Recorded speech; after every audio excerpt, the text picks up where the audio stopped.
Welcome to Truth Talks, the show where we talk like friends, maybe argue like cousins, and maybe make peace at the end, but not necessarily. I think I'm not going to make peace with Dr. B today. That's just the way it's going to be. Tonight, we're talking about Diddy's anonymous accusers. Should they be able to remain anonymous? We're also going to talk about the limit to getting justice for Black men. When we show up at the courthouse, does it ever work out for us? And there's another battle between Harvard and the Trumpies over DEI. And a big question for us today, are biracial people being allowed to be considered Black? Are they being erased? Are we being erased in general as Black people? We're going to get into all of that today on Truth Talks. Let's go.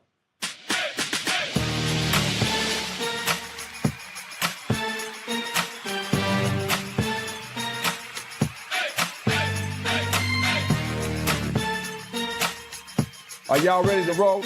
Let's go. Truth Talks is back with two of the smartest people I know. You can figure out who the other one is. Please welcome Dr. Cheyenne Bryant. What's up, True Challenge? It's your favorite Dr. Bryant. I happen to be the smart one, number one. Areva Martin happens to be the smart one, number two. And we're just figuring out where them fellas fit in.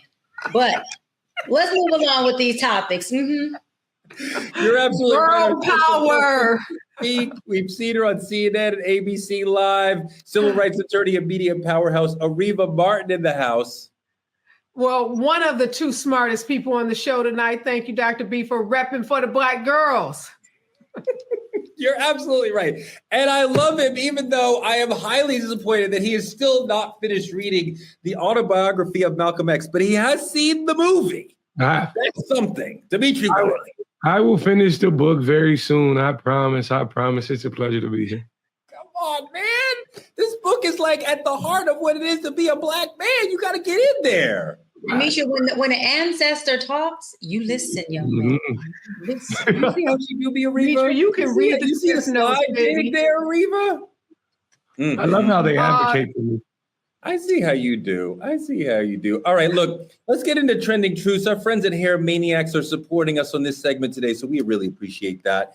In trending truths, our first story, a woman has been testifying against Diddy anonymously with devastating testimony. People have been sharing her identity online, even though a man got banned from the courtroom for live streaming and revealing a witness identity of another anonymous witness.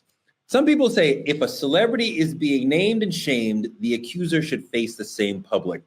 But other people realize we need to protect victims who might otherwise stay silent. We want to talk about, should witnesses in high-profile trials be allowed to remain anonymous? Areva, I know you know all about this issue. We certainly could not get everybody to come into a courthouse and talk and tell their story and tell the harrowing details of what happened to them, whether or not they were participants of the crime or a victim. We cannot get everybody in to deal with the actual crime we have if we don't at least give some people anonymity. You know, Teray, when I'm not spending time with my favorite co-hosts like all of you here, I'm on TV a lot talking about legal cases and trying to help people understand our criminal justice system, our legal system. And one of the things I want to make sure folks understand, the witnesses that you are seeing, many of the witnesses that you are seeing brought into the courtroom in the Diddy trial are witnesses that are there by subpoena.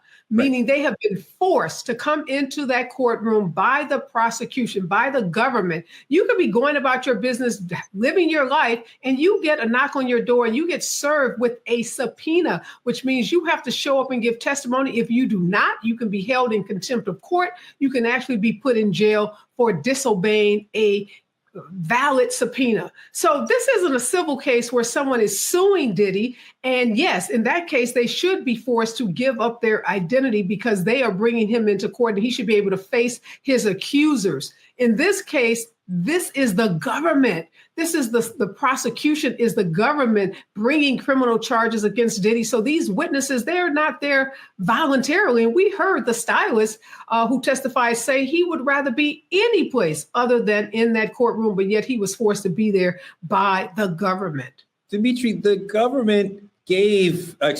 court gave two witnesses anonymity.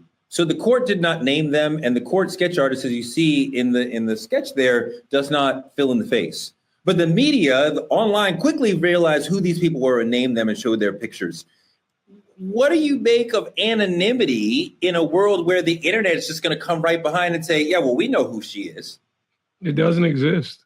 I think the thing about it is social media, the identity of it is to be as nosy as possible. Is to say, hey, I received this information first. Let me tell you exactly who's in this courtroom, because it just doesn't. There's no exclusives for even in criminal cases. There's no exclusives specifically for these courtrooms because people are just too damn nosy these days. I think the thing about it is we shame predators intentionally. This is what we do intentionally. But the question is, the people who are the survivors, are we attempting to shame them too? Like, I think they should absolutely remain nameless and faceless. Yeah, Doc, it's been really difficult because these women in this trial, it's been women requesting anonymity to tell stories that are horribly mortifying to them.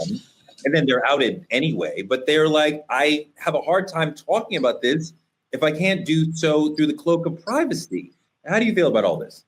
So Ariva said something really begs subpoena, right? These women are subpoenaed by the government, by the government, and they're under oath.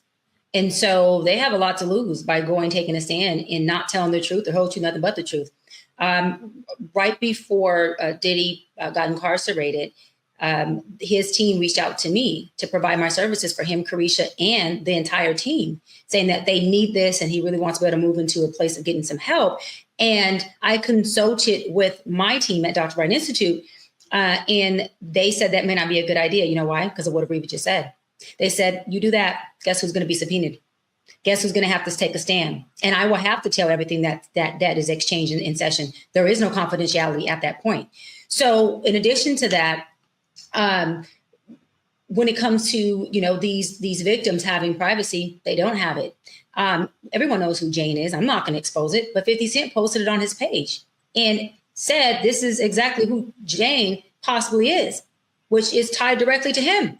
So there is no privacy for anyone in a court. O.J. Simpson didn't get privacy. The only difference is we got to watch O.J. on live television. We're not able to watch the Diddy case on live television. I don't know why. Well, because it's a federal trial and OJ was a state trial. I mean, OJ was accused of committing a crime. People who are victims perhaps should have the ability to tell their story quietly, privately in a way that doesn't leave them feeling like their own lives have been damaged. But I do want to hear you talk a little bit more, Doc, about the opportunity, let's say, with Diddy that his team asked you to provide your mental health services to their community. Yeah, totally. When his representatives reached out and said, "Hey, Doc, we would love to, set up a session with you." And was it Christina? I'm not giving away any names, Teray. This is not TMZ. This is not TMZ. What I am going to say is they reached out, and I said, okay. And the truth is, I asked. I said, well, is this something that they want to be a public session or a private session? And I asked that because I have a lot of celebrities like Nick Cannon and Cam Newton and B. Simone and so forth that have had public sessions that they've recorded, right? And allowed the public to use for their betterment, to see if there's tools and things that they can get from these interviews or from these sessions. So I said, is this going to be public or private? And they said, we'd like for it to be private.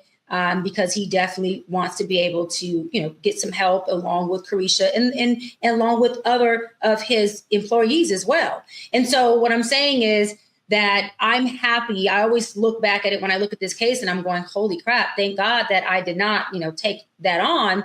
And we were not able to do that because I would have been subpoenaed in court for sure. Oh, for sure I'd have been subpoenaed because we would have been processing a lot of stuff in those sessions that I would not want to have to be privy to on a stand, to our point, with the public watching in court, giving away my name, sharing my information on social media. To me, that is a risk to all the victims. I think that they should be protected in their testimonies, protected in telling their stories. I just think that is not should be a public thing. If somebody speaks to Ariva in this sort of way, they would have attorney-client privilege, right? Like But if somebody speaks to you, there's no, in the mental health therapist world, there's no sort of clinician client it is. privilege? Yes. There is a client coach or client therapist privilege. However, if the court subpoenas me, that overpowers all privilege that they have. I have to show up and I have to be under oath and I have to tell what it is, because, what's spoken or shared in session can be used in the court of law as evidence. I don't think that's okay. Even as me being a therapist that transitioned into a psychology expert life coach, I don't think that's okay. I think there should be a place where a safe space is a safe space. Use other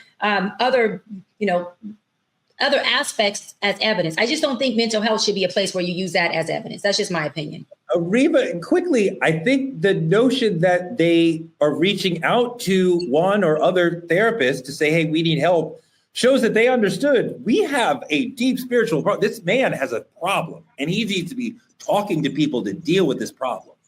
I don't know if it shows that. It may show that we need to set up a defense for this criminal prosecution. You are making an assumption that they're reaching out to Dr. B or any therapist because they do really want to acknowledge the problem and then fix it. But I don't know that to be the case at all. We don't know that to be the case at all. We know that oftentimes defendants in criminal cases reach out to folks to set up a defense. We've heard about Diddy calling people saying, hey, do you remember when we did XYZ? You remember it that way, right? Wink, wink. So no, I don't make that assumption. I think this is a guy that knew he was going down and he was trying to do everything in his power to not go down, including create this sympathy that now I'm getting help from a female, a Black female. I've hurt Black females, but now I'm seeking help from a Black female. Well, yeah. So no, it's a great idea. So I appreciate your cynicism. So perhaps he's saying, let's pull Dr. Bryant into our show of we're trying to be better, Your Honor, and jury, don't convict us because we're in the midst of trying to improve as a human being. Wow, that's crazy. Yeah, and then you got to remember at that point, right, we weren't in court. All of this wasn't exposed. And so for me, as being a professional in the mental health field, I just looked at it like you were kind of saying, Teray, like, okay, they want help. They want assistance. They want sessions. Absolutely. This is what I do. Sign me up. But by, again, the grace of God, he definitely detoured that. And I'm okay with that. I'm definitely okay with that. Dimitri, going back to perhaps life in Chicago, I think you understand how sometimes some people are like, I need to be anonymous in this situation in terms of testifying. We've talked about people being subpoenaed, so they are forced to testify. But when you're forced, sometimes you're like, can we please just keep this private so the world does not know that I have testified? Absolutely. I think being anonymous in this case, in a lot of cases where it may be life and death, being anonymous is not hiding, it's surviving for a lot of people. It is your ability to maintain a normal life after you leave that courtroom, maintain a life after you leave that courtroom. So for a lot of these people, this isn't a small deal. We've seen how powerful Diddy is in situations outside of the courtroom. We see how much money impacts how much he's able to control. So if it was me and they was calling me to the stand, I'd like to be anonymous. And I think they should grant that to every single witness, because clearly they need some witnesses if they asking therapists, every single witness that enters that courtroom. Is it fair to the defendant? Is it fair? I mean, has the defendant been fair? That's the, I mean, hey, maybe not. In a lot of cases, I can see why you make that point. Maybe not, but this is life and death here we're talking about. This is delicate situations we're talking about. It may not be. The defendant can see who he's talking to or who she's talking to. The accuser is not hidden from the defendant. They are hidden from the public. So their lawyers can speak to this person. The defendant can see the person, right, and speak back to them in their own way when they get to testify, when they get to cross. So, I mean, it's not hidden to the defendant, to the person who perhaps allegedly did these things. It's only hidden to the public. And sometimes the conversation needs to be between me and you who did this to me and not have the whole world. It would be wrong, I think, to have only anonymous accusers, right? But sometimes in a complicated case like this with a powerful person, you're going to need to have some anonymous accusers, or at least trying to be anonymous accusers. Ariva. Touré, spoken like a true lawyer. I want to give you a lot of kudos for that, because you're right. The defendant knows who these witnesses are. The witnesses are sitting in the courtroom. They're on the witness stand, and the defendant's lawyers have an opportunity to cross-examine those witnesses. They have an opportunity to present them with text messages, emails, and all of the evidence that has been presented during this case. So there is no unfairness. There's no prejudice to the defendant by simply keeping the name of the witness out of public view. And a lot of times it is for the protection of witnesses. In many cases, these witnesses are facing peril. They're facing harm. They're facing the possibility of being intimidated, of being harassed, maybe even facing bodily injury just by coming into a courtroom testifying. A couple of days ago on the show, we were talking about folks snitching or folks giving testimony about crime in their neighborhood. If we want people to speak up, if we want people to help with the solving of crimes, we got to make it such that they can do so and not be at risk for having bodily harm done to them or to their family members. Do you think that this is normal as far as the way things quite often go in courtrooms, as far as having, I think we've had 2 anonymous defendants so far, like giving significant testimony. And the government puts up, let's say, I think they were going to put up like 20, 25 people. And then 2 of them are telling long, significant anonymous stories. Like, is that an unusual amount to you? It's not unusual at all. And keep in mind that Diddy has been charged under the RICO statute, a statute that used to only be associated with mobsters or the mafia. But we've seen prosecutors get real creative, like in the R. Kelly case, and use these RICO statutes to claim that these individuals are using their businesses as criminal enterprises. And a part of what the predicate charges against Diddy are arson, bribery, extortion, sex trafficking. So although he's not your typical mobster, the prosecution's case is that he is operating a criminal enterprise and engaged in criminal activity very similar to what we would see in a case against someone in the mafia. I mean, when we think about somebody as allegedly dangerous as Diddy has been, arson against Kid Cudi's car, home invasion against Kid Cudi, kidnapping people, these are all things that he has been charged with in some of the lawsuits. He's charged with much more serious things. You can see why this is a dangerous, potentially, allegedly, arguably dangerous person, where at least certain witnesses would say, I want to try to have, some, as Demetri said, a modicum of a life after this thing, after this trial. So they may need anonymity to try to be able to tell the truth. But this case has made it really, really complicated and sent a horrible message to all the people in future trials who feel like they need anonymity to be able to testify, because we have seen how difficult it is to get anonymity in a big trial. Like both of the anonymous witnesses, their anonymity was blown online almost within minutes of them hitting the stand. So, I don't know what what future people who are like wanting to move. Okay, so I want to move on to another issue that is really, really important. This brother, Telvin Osborne, this is a different kind of justice story. Activists are demanding police reopen the investigation into the story of a white woman who shot and killed this brother, and I'm using that word advisedly. He went viral for saying he preferred white women over black women, saying he'd rather be with a dog than with a sister. Now, the question that I want you guys to deal with, and let's go to you first, Demetri. Should we be fighting for justice for someone who is out here openly disrespecting his community?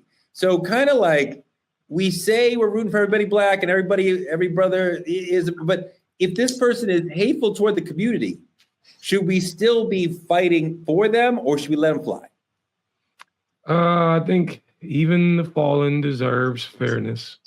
The thing about it is you can't call it justice if it's not a fight for everybody. Contrary to him, I hate the beliefs he obviously we're preaching online, because I'm on the whole other side. I am somewhere else. I am pro-black women. But the thing about it is, if he wanted a dog over a black woman, he has his preferences. Obviously, freedom of speech, you can put it online. But the thing about it is, when we speak of justice and death, it's If we throw this out the window, we are advocating for them to throw justice out of the window every time. So I'm going to say the fallen deserves fairness. Yes, I have to. But you don't have to agree with the sentiments he was preaching. Doc, how do you feel about Black people feeling activist egg riding for somebody who's hating our community? Well, this is the thing, this brother was lost in the sauce, and just because he's lost don't mean that we have to be. To hate your community is a direct reflection of his self-hate, his identity crisis. To want to date outside your race is okay. That's just a preference. But to say that you rather date a dog than to date a Black woman, that is a direct attack on Black women, on the Black race. You happen to be Black, bro. And so it's unfortunate that he died at the hands of what he was choosing. But I do think that we still have a responsibility as Black people to represent, to bring justice to every Black person, because of that one Black man, his justice does equal a win for us. And it is a representation of who we are as a Black community, a culture, and a race of beautiful people who do fight for each other, who do deserve justice. And we do have loyalty and verticalness for our people. We definitely do. I'm going to say, Teray, all kin folks, all skin folks, I guess, are not kin folks.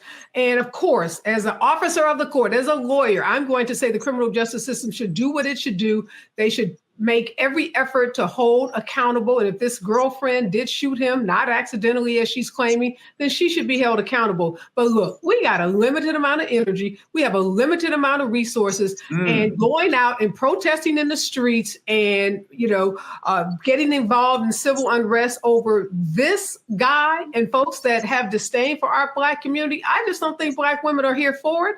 And we did not see protests out on the street when this law enforcement agency decided to drop the charges against his girlfriend. Folks just weren't there for this brother in that way. Now, we're there for the criminal justice system doing what it should do, but protests, nah, I think we're going to sit this one out. His family is divided. Some of them are saying the death is heartbreaking, which it is. Any death is heartbreaking.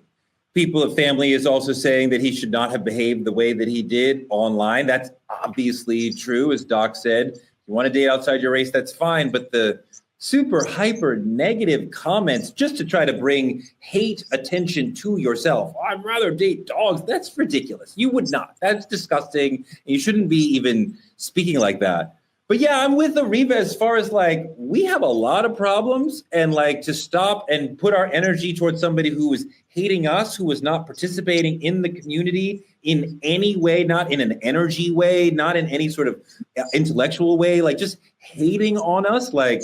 Nah, bruh, you stood on that. That's where you lied. And then a white woman killed you when you said white women were better. Well, you learned. Dimitri, he learned. He learned the hard way, but he learned. Yeah, and the thing about it is, they say her father is a police officer.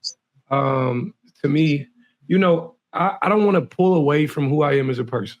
Like I said, even the fallen deserves fairness, but to some degree, my mother always told me, you die by the sword you live by. And if you wanted to be there, and that's how you die, that's just what you needed. Not what you needed, but that's what, that's the choice you made. It would have been a different story if he advocated for his community and stayed with his community. And then when an uproar happened, we would have been right there beside him. George Floyd didn't advocate for us. And there's ways that you could say that his life was lived in a way that made us look bad. But he was not anti-Black. At least give me like that, right? And we're not talking, and when we talk about George Floyd, we're not really talking about his life. When we talk about Breonna Taylor, we're not talking about her life. We're talking about the way their lives were ended when they met the police, right? And you deserve justice when the state comes into your space, your proximity, be it your home or you on the street, right? This brother is being actively anti-Black, and I don't want to see any Black people killed for being Black by anyone. So he is a victim of racism, even though he was a proponent of internal racism. There you go. Spewing his internal racism all over the place. But yeah, no, I can't see anybody advocating and spending our precious finite energy on someone who is actively anti-Black. Can I talk, though, Teray, about some of the legal issues here? Because whether we protest or not, which we have chosen not to, there are some issues in this case that need to be investigated. This girlfriend's story about cleaning the gun and accidentally shooting him, that does not meet the smell test. I hope there is a further investigation. I hope that justice is done for this family, even though we may not take it to the streets, because it does not appear that this was an accidental shooting. It appears that they were having an argument. We know alcohol was allegedly involved. And I'd like to see from the investigators if this is a case where this woman should really be charged with a crime rather than this case being dropped because perhaps she has some relationship to a sheriff in this community. Yeah, and this is a case that took place in Georgia. And we know Georgia is known for hiding evidence and throwing rocks and hiding their hands. And with this lady's father being an officer, I truly believe that, he had a big role in making sure that this investigation took a turn. Her charges were dropped when the legal system already said that the phone call and the evidence is very skeptical. So if it's skeptical, why are her charges dropped? Have you proven that this gun fired off on accident? Have you proven that there's evidence to say that she did not? Have you ruled that out? Right. So to me, it's tricky. Georgia does this thing. And that's why I'm so happy. I love my Atlanta. I love my Georgia, but I'm so happy I'm a LA girl because they get to hiding and covering things. They do it everywhere. But Georgia has really, even with the twins, Georgia's doing that now with the twins and their evidence. It just has to stop. And this is all systemic racism. And I don't think he got what he deserved. I just think that he got what Black folks have been experiencing year after year after year, whether they're dating a white woman or not. And it's unfortunate. And hopefully, to Ariva, they can pick this case back up. And that's where I believe us folks that are Black would have to be the ones that are participating in this to have them pick this case back up, because this Black family deserves justice, regardless of his position on us. And this lady deserves to do the time for the crime, the murder that she allegedly, was behind the trigger of. But can I say that this is a cautionary tale, Black folks out there that want to dog out your community? It is the Black community that gets these cases, the kind of high profile attention that often will cause the police to go back and do an investigation. Yep. It is us taking to the streets. It's us using our social media accounts that often will cause police to reopen cases that they have closed. So if you want the kind of heat that we can bring as a Black community for your loved one, tell your loved ones to quit trashing us. We are going to be there for Black folks, but we also need them to be there for us. 100%. Dimitri, do you think he's going to get justice, Dimitri? Ain't no justice coming from this. There's no justice because at this point, what he asked for and who he chose to live his life with have concluded their case. And if Black people aren't going to fight for it to reopen and rush the streets, there's nothing going to come of it. I think it's a done deal. I mean, I don't really want to see any Black death be forgotten. And even if the person is racist, I still want them to be treated as a human being, which is perhaps more than the racists want for us. But, I want to keep an eye on this story and see how it goes. But I don't want to be marching and riding for this brother because, the anti-Blackness is too much. We've been dealing with so much anti-Blackness from white people. When I get it from Black people, I'm like, okay, go ahead. Go off with your white girl. Go to the trailer, have a good time over there with that, because don't bring that over here. And the moral of the story is the white girlfriend killed this guy. That's what happened. Regardless of whether the court says it or not, that's what happened. Get Out. Get Out was a good movie about this. But go ahead. I want to move on to our politicking segment because it's actually really hurtful to see this going on, Ariva. There's Harvard canceling all its affinity graduation ceremonies. So there's no Black graduation, no Latinx, Latino, Latina, no LGBTQ plus graduation. A lot of other schools followed: Notre Dame, Wichita State, U of Louisville. Harvard's Black Alumni Society came in and raised $46,000 on their own to hold their own celebration. And Ariva, it's complicated. You're a Harvard law grad. Congrats on that. But we see Harvard in one side fighting the good fight against the Trumpies, against DEI and the other things they're dealing with. But then they seem to capitulate on this side. What do you think is going on? Look, two things can be true at the same time. Harvard did file a lawsuit against the Trump administration when other universities like Columbia University did not. When Columbia took a knee, Harvard did stand up. But let's not get it twisted. Harvard, through Black president, first African-American female president, Claudine Gay, just a year or so ago, under the bus, drove it over her frontwards and backwards. Harvard has disbanded its DEI programs in the form that many of us that went there know it. Harvard, as you said, canceled its affinity graduations. Harvard should not be applauded for being some, institution that is holding up diversity, equity, and inclusion. So at the same time that they are suing the Trump administration, and let's be clear about that, that is to maintain its position as, one of the world's greatest universities, is to maintain its $53 billion endowment, is to maintain its, tuition, nearing $100,000 for some students, and it's to maintain its business. But I am not at all persuaded that Harvard has a true commitment to Black folks, to brown folks, to diversity. And I am, like many graduates, really, really disappointed in this university, because with that $53 billion, it could tell Trump to, kiss where the sun doesn't shine. It could do what Williams College is doing and say, we don't even want the government's money if it comes with strings such as eliminating diversity, equity, and inclusion. It's not doing that. So no, Harvard doesn't deserve a medal. It's just doing what any company does, trying to engage in self-preservation. Let me push back a little bit, Counselor, because I think that Harvard is trying to be there for Black and brown folks, and they are feeling like the Trump administration is attacking us in a very large way on multiple fronts. We cannot fight on every front at the same time. We have to let go on this so that we can fight on that and come back for this later. And I know we don't like being let out, but we can't have multiple wars going on at once. Go ahead. No, Toure, either you're with us or you're not.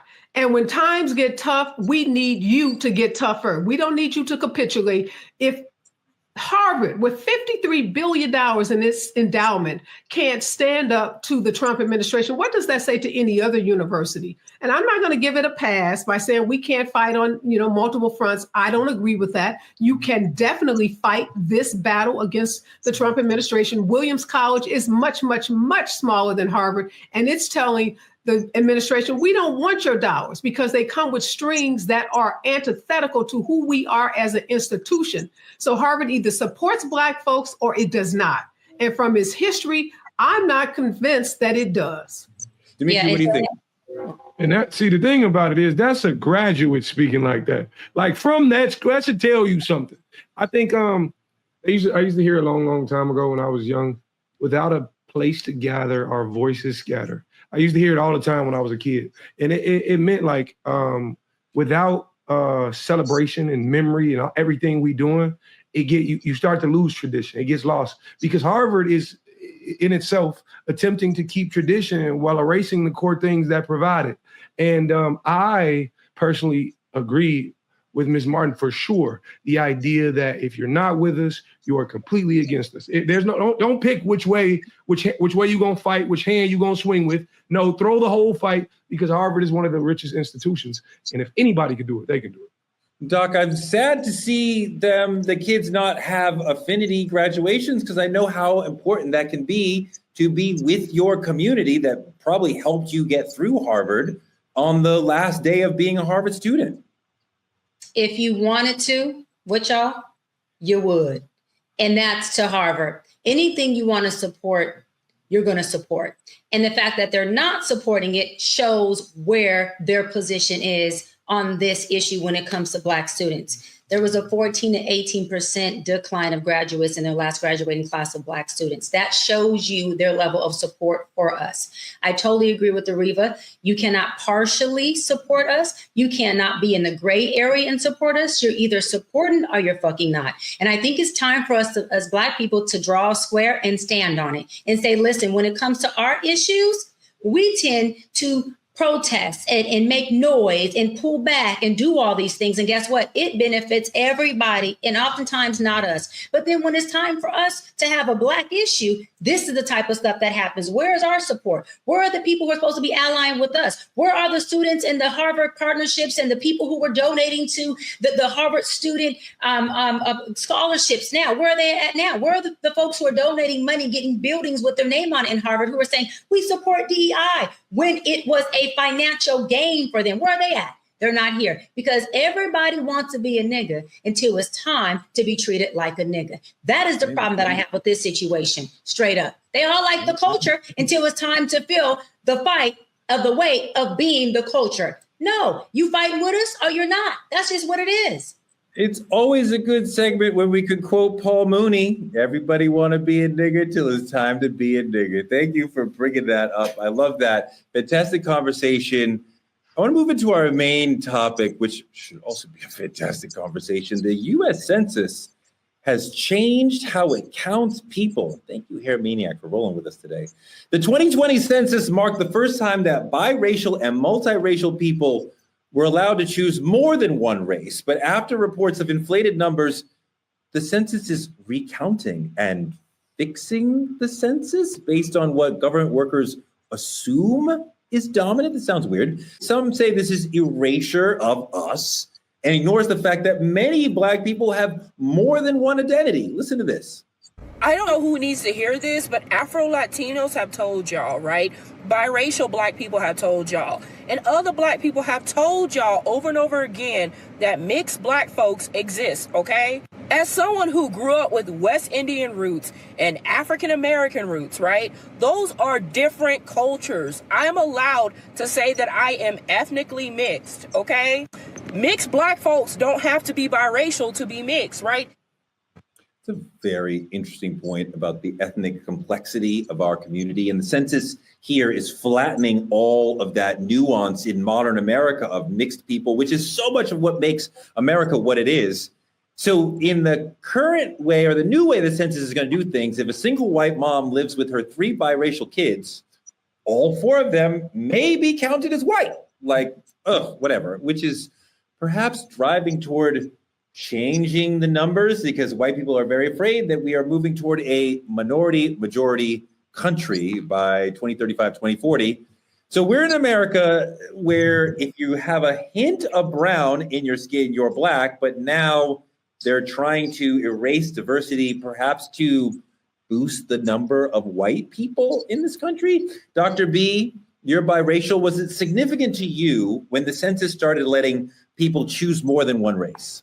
Yeah, I'm multiracial, and I have a kind of a 2-part perspective on this. I think that people have the right to identify with what they want to identify with. Why do I say that? Because as a Black, Mexican, and French Creole person, I would always mark Black. And my grandmother, who was French Creole, not Black Creole, French Creole, she would get upset with me and say, baby, you also are Hispanic and French Creole. I'd like for you to represent that as well. And I would always tell my grandmother, Mariah, I'm like, okay, but I identify as a Black woman. Right. But my mother, who was Mexican and French Creole, would say, you're Black, you're Black, you're Black. So what am I saying is that for me, I think it's important for me to figure out what I identify with and have the right to check what I identify with. Now, in regard to it making it a Black and white world and trying to dissipate everything in between, I do think that that is attempting to create an identity crisis. It's attempting to make other races inferior to the Black and white. And to your point, Teray, it is definitely an attempt to raise the numbers of white Americans. And so that they can take those numbers, use it for statistics, and do what? Control the narrative, control media, and then control all of the services, products, and resources they are attempting to push out based on the stats and surveys that they have created. Absolutely. I mean, when you're biracial, you are getting pulled in both directions. Lots of biracial people talk about this. They have 2 different sides to them, or maybe 4 different sides to them, and they feel both an affinity toward the different sides, and also sometimes people pushing them, saying, well, you're not white enough, you're not Black enough, you're not Latino enough, or Latina enough, whatever. Lenny Kravitz actually is one of the more famous multiracial people who has been really courageous in talking about how this has landed and him. Roll the Lenny Kravitz video. In school, you'd have these things you'd have to fill out sometimes, and it's race. And there would be, like, well, okay, my great-grandmother's Cherokee Indian, my father's a Russian Jew, my mom's Bahamian. What the hell do I put on this thing? But then the teacher, somebody would come over and black, Ariva, we see in his story, in Dr. B's story, just the complexity of being multiracial, but then a world that wants you to say, no, you're just one thing. Do you think this census choice, this change by the census, is some sort of attempt to raise the number of white people in this country? So before I answer this, I know you're going to call me sinister because you've used that word throughout the week that I've been hanging out with you. Cynical. But cynical, yes. So I'm going to say that which you're going to probably characterize as cynical again. Absolutely.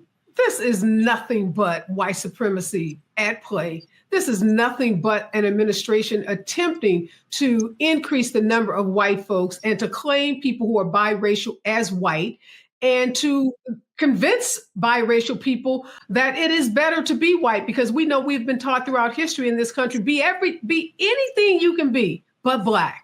Because anti-blackness is so pervasive, not only in white culture, in Latino culture, even we know in our own community, there are sentiments of anti-blackness that are still so prevalent. So yes, this is an attempt to increase the number of white folks, and it's dangerous, Touré. You know why it's dangerous? Because if white folks either don't have to check a box, or if they get to check all the white boxes, then we are never going to get to equity in companies, equity in organizations. So this big fight for diversity, equity, and inclusion is so tied to this whole census thing, because if the company is all white, then why do we need to do diversity, equity, inclusion? Why do we need a diversity, equity, inclusion officer? Why do we need policies? Why do we need procedures? Because we don't even know what the numbers are. So we better wake up. We better pay attention to this. This is huge. And it's something that's not getting a lot of media attention. So I'm so glad we're talking about it on the show today, because it's a huge issue. Yeah. White people are definitely an oppressed class dealing with lots and lots of racism in their lives. So we definitely have to make sure that the world works out for them. But there's another side of this that I want to bring in too, because social media, I saw this TikTok the other day that kind of blew my mind. This sister raising the point that biracial people with a black mom are different, perceived different, look at blackness differently than biracial people with a white mom. So I believe that it is true. It is very true. The way that people perceive the world is based on learned behavior. And now studies have shown, that when a black child is raised with a white mother, they experience less identity crisis. They feel and perceive to be more accepted by society than a black and white child that is raised by a black mother has more of an identity crisis, not because the black mama did anything wrong. We're talking about their experience of having a white mom who has already a very organic, innate white privilege. We're not saying she's racist. White privilege mindset and way of raising that child gives that child a different optics and perception of the world, of themselves. That child is watching that white mom go into the world and be accepted, go into the world and be respected, go into the world and have a different privilege, versus that child watching their black mother having to fight a different battle. This is all learned behavior, not even talking about conversations that these parents are having with their kids at home. That black child starts to see the optics of, wait a minute, I'm identifying with mom and these issues and these encounters and how she's perceived and disrespected or respected or honored or dishonored in the world. And so they have a different perspective. My mother is not a black woman. So this is just a real story. I can relate to that, meaning I had a real big problem, y'all, with understanding racism as a young girl. It took me literally to get into college and get my African American studies a degree. And I was in that class, Touré, and that whole class attempted to tear my ass up because I was saying to them, I respect racism, but I never experienced it firsthand. And they were attacking me, but they were attacking me saying, what do you mean? You're Black. Are you disconnected from your Black roots? What I was saying was, no, right, exactly. I hear you, Teray. I'm like, no, but I'm giving you my experience from one, being raised in a household with two women who, again, Hispanic and French Creole. There wasn't racism that happened to be impaired or issues we talked about in our household. And I didn't see them go out into the world, and I'm just being honest, and have a certain struggle that I was able to see my father's mother, who's Black, have. So it's very different. Y'all lived in Compton, right? Y'all live in Compton, right? No, we live in San Pedro, which is a community in Los Angeles. We are from Los Angeles, sweetie. LA natives, San Pedro. Okay, I don't know about San Pedro. We got to figure that out later. Roll a video that my friend Chris made on TikTok so we can get into that issue.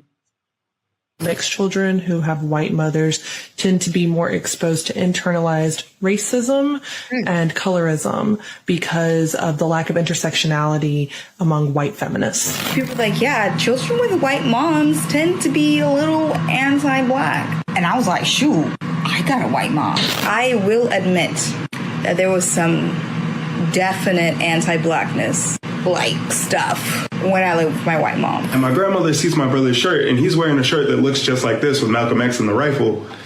And my grandma's like, really? Malcolm X with a gun? So violent.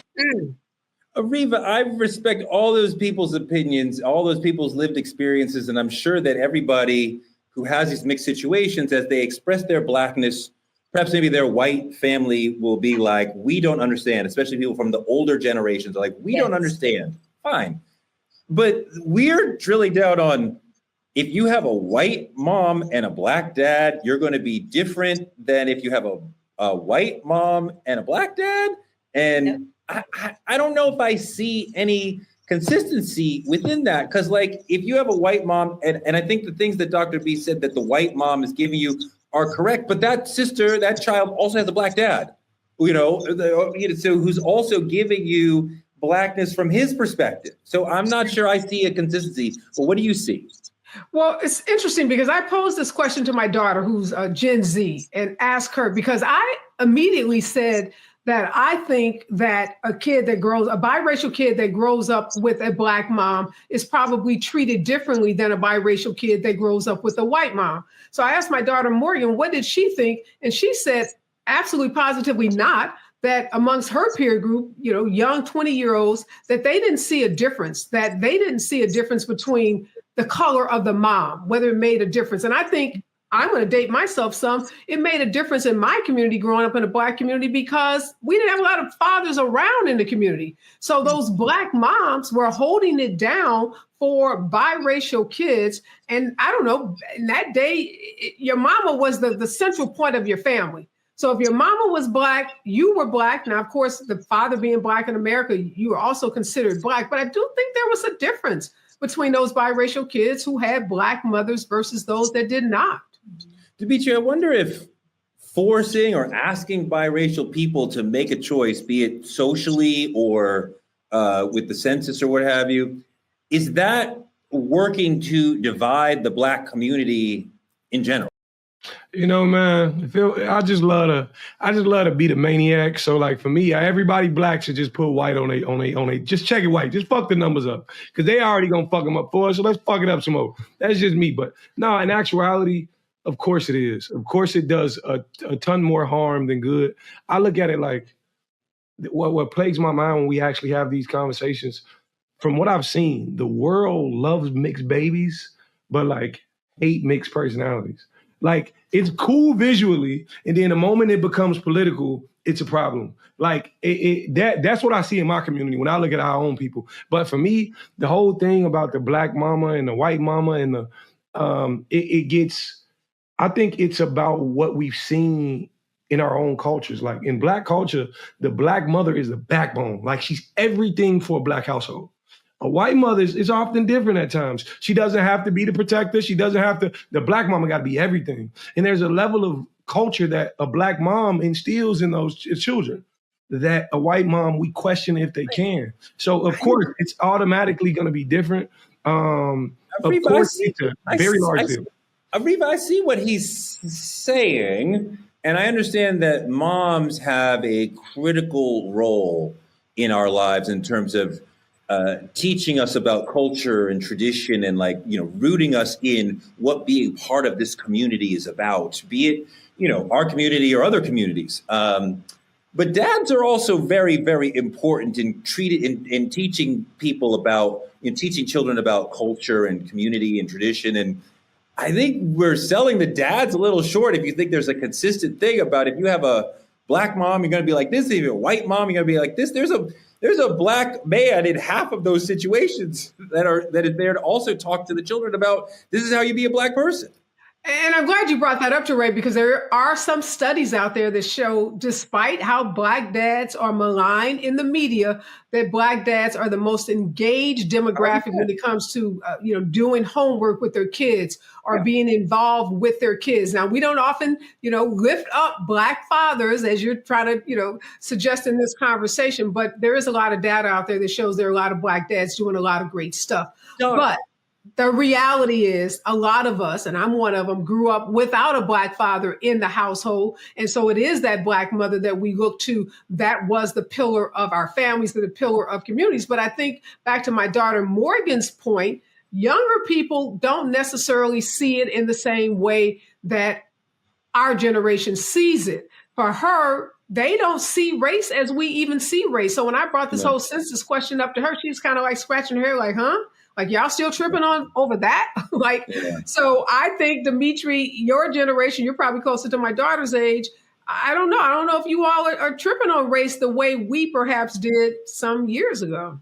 Dimitri, what do you think about how, in your relationship, in your experience, how moms teach Blackness? Have you talk about that, what you've seen, because that's what we're getting down to. If you're the only person, you're the only Black person, and you're the Black mom, you're the only Black person in the parenting, are you teaching them more Blackness? I think the thing about it is, if you're looking at me in my life, I've turned out more like my mother than anybody else. Like exactly how the world treated my mother, whether it was good or bad, is how it shaped me to be. So if I saw the world being disrespectful towards my mother, I sought to be the protector of that. That's what instilled it in me. When I saw my mother had no place to voice her own opinions and her thoughts and her issues of what she dealt with when she was younger, I became that safe space to talk to. So I just think how pivotal a mother is in the household, we drastically undervalue. As a Black father, I don't think that's not particularly the conversation we're having, but as a Black father, I don't think I turned out more like my dad, and my dad was present. What do you think about Ariva's daughter's point that race is less important to you, your generation, your peers, than it has been to me and Ariva in our generation? I agree. I absolutely agree wholeheartedly. And I don't think it's me. Now, I'm speaking outside of myself because I have some would say I have a pretty mature mindset. But like for those under me, even in school, race is being taught less. It's not that they care less. It's not at the forefront. Like when I was in 8th grade, racism was here. It was smack in the face. We watched videos of who Martin Luther King and Malcolm X was and all these things. Now they just put posters up on Black History Month and say that's who that is, but never explain the significance of these people. So the thing about it is it's being pushed out of our generation. Not necessarily us not caring, but they're not. You have less people signing up to be in the NC. Doc, what do you think of this notion that the younger generation, Dimitri and Taylor, they're thinking about race less than we were? Well, I think it's to Dimitri's point, but I think it's a subjective depending on the household you lived in. My household, again, we did not have a predominantly Black household. Of course, there was Black people in it.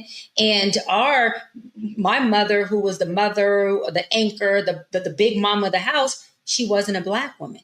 She was literally French Creole. She was not Black Creole. And so for my optics, I love when you said this, Dimitri, about learning how to be Black. I did not learn how to be Black from my household because my household wasn't a Black household. I'm biracial, right? Multiracial. I learned how to be Black from my friends that were Black. This is just, I'm giving you a real perspective of multiracial. My father was, this is my point, right? He's a Black man.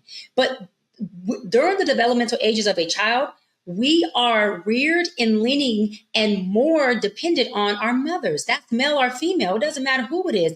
For the most part, unless the father's a single father, if the mother's in the house, that child is more dependent in the developmental ages on their mother. So what I'm saying is I learned how to be Black outside of the house, and I brought in questions into the house, and my family was very good with answering those questions because they knew they had a multiracial little girl. I had questions about my hair. I had questions about how do I show up as a Black woman. When I first became a therapist, I went to an all Black psychologist conference, and this is a true story. I walked out, called my grandmother and said, "Mom, I'm uncomfortable." She said, "Why?" I said, "Because it feels overwhelming, oversaturated, and I feel out of place." And she said, "Baby, but they're all Black." I said, "I understand that, but I don't know how to fit in." And this is just a real representation of being multicultural, that everybody doesn't feel like they fit in because you are split. You do have different races. And if you're not raised by a Black mother or a full-bred Black household, then you do have a different perspective. And you do have to figure out, like I did,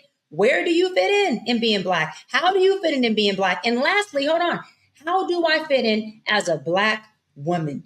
And so those are pivotal points for me where I had to realize, wait a minute. And then when I figured out, hold on, what it was to be Black, your girl went all the way proud pro-Black. You know, it's like, I'm like, yo, this is what we feel your pro-Blackness through the screen 100% for sure. Like as a young girl, Torre, and I have to be transparent with that. I had to learn to identify with this because my household didn't talk about racism and Black and white and all these issues. They just didn't. We just had love and we had family. That's what I want to talk about. I want you to talk a little bit about your development as a Black person from a mixed household. I want to bring Tracy Ellis Ross in this conversation because she's an amazing mixed person who I love. So roll that video real quick. I feel very honored to have had the opportunity to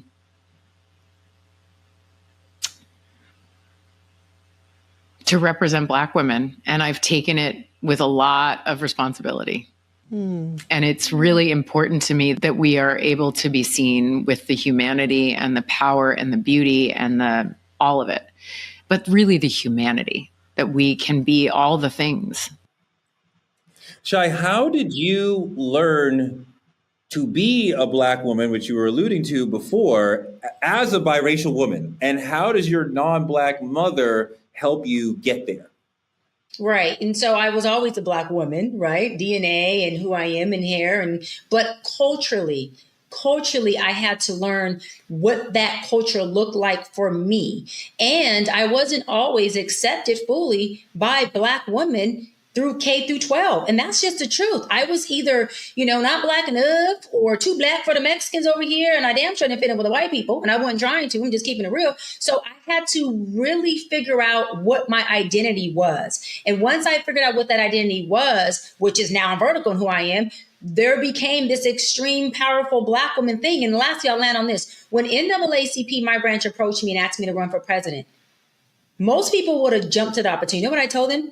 I said, I need to pray on it. I need to sit on that, to make sure I can really be in service in this position, because I want to represent and I want to serve in the right capacity. I want to make sure that I, as a Black woman, would be able to represent our Black culture and community collectively in the right way, because I knew that I had come from a place of, again, we had like a hippie household. It was love, it was family, and that was all we needed. We didn't talk about this person's white, this person's Black. So when I said in my class in college that I hadn't experienced racism, I was very naive to racism. I had to learn it. I had to see it in my adult age to really understand the pain behind it and have a different perspective of our people. And that's the truth, because when you're not raised in a full Black home and you don't get to really understand the nuances, then you don't have the experience, and words don't teach, experience does. And I have to take my words, go get my experience, and here I am. I mean, there's no Black person who has not experienced racism. It's not a white person coming up to you and saying the N-word. We are here in America because of racism. Systemic racism impacts all of us, whether or not somebody actually says these words to you, where the police beat you down because you're Black. But Ariva, Black mothers are critical to teaching Blackness and putting us on the road to being proud and being representing the community. What do you think about all that? No, 100% Black mothers. I'm one of them.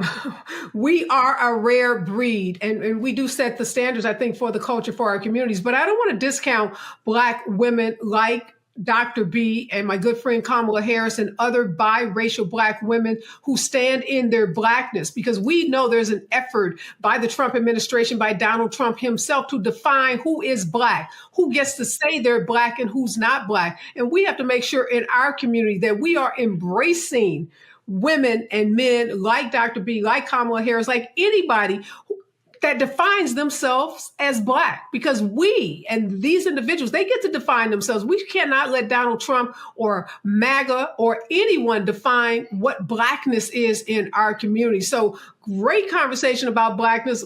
Keep on standing in your Blackness, Dr. B. And we as a Black community got to keep accepting that Blackness comes in many shades, many forms, and many expressions. And it's not just the Black mothers, although I'm one of them, and I rep for the Black mothers, but there are a lot of white mothers and Mexican mothers and Asian mothers and other mothers that are raising strong Black people. And I'll be a Black mama as well, Reva, with you at some point, which would be an interesting concept to be a Black mama that wasn't raised by one. That's a whole other conversation. Yeah. No, but the Blackness that you've learned from your community, from your mom, who clearly loves Black people, from your dad, from the people in your life, has flowed into you. And we see how a mixed person can be as pro-Black and as radiating Black energy as any of us. And I read you just spiritually, just energy-wise, as like a Black person. And I think I can feel some people who feel themselves very much into communities and some people who don't. And both those choices are fine. And like, just from what I know of you, I feel you, Shai, is like, you're with us 100%. And I love that. And I love people who make an affirmative choice in their life to be in with the Black community. Because I want people to be actively choosing us, because it's an amazing community and this culture is everything. This show has been everything. You guys have brought the spirit and the funk. I really love the energy and the courage and the heart you guys brought today. So like, congratulations and thank you for bringing everything and just laying on the line today. That is our show. Like, comment, and subscribe on our YouTube at Truth Talks Live.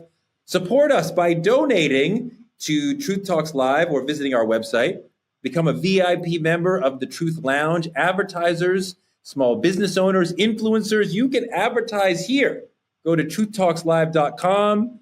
Get involved. We can let your message be known by our 10 million subscribers. So get involved with the Truth Talks family and let's build Black media together. Next week, we'll be joined by Judge Lauren Lake talking about what it means to live Black and bold and bodacious. I am all about that. Dr. B is all about that. Dimitri's all about that. Ariva's been living her life all about that. So thank you so much for joining me. Truth Talks airs weeknights at 8 p.m. EST and 8 p.m. PST. We will be here for you, with you tomorrow.